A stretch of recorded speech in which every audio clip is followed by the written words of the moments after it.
কলকাতার হাওড়া ব্রিজ শহরের অন্যতম পথিক এবং হাজার মানুষের দৈনন্দিন যাত্রাপথ। তবে এই ব্রিজের নিচে রাতের অন্ধকারে ঘটে যায় এমন কিছু যা কেবলমাত্র সাহসী হৃদয়দের জন্য। মধ্যরাতের নীরবতায় ভেসে আসে এক অদ্ভুত আওয়াজ।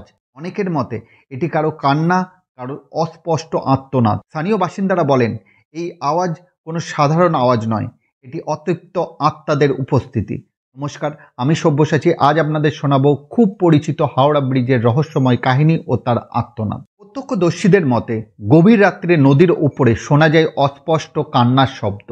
অনেক সময় আওয়াজটি ক্রমশ স্পষ্ট হয়ে ওঠে, যেন কেউ সাহায্যের জন্য চিৎকার করছে।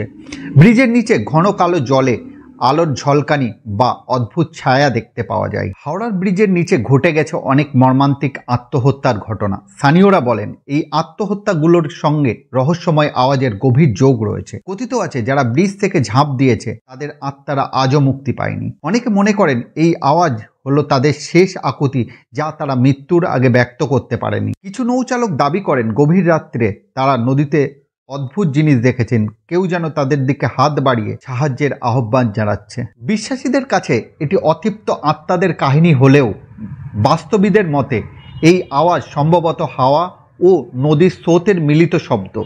জলের প্রতিধ্বনি এমনভাবে তৈরি হয় যা কান্নার মতো শোনাতে পারে। এক রাতে স্থানীয় যুবক সায়ন এবং তার বন্ধুরা ব্রিজের কাছাকাছি নৌকো নিয়ে যান। মধ্যরাতে তারা স্পষ্ট একটি আওয়াজ শুনতে পায়, যা তাদের সারা শরীরে শিহরণ জাগায়। ভয়ে তারা নৌকো নিয়ে তড়িঘড়ি সরে পড়েন।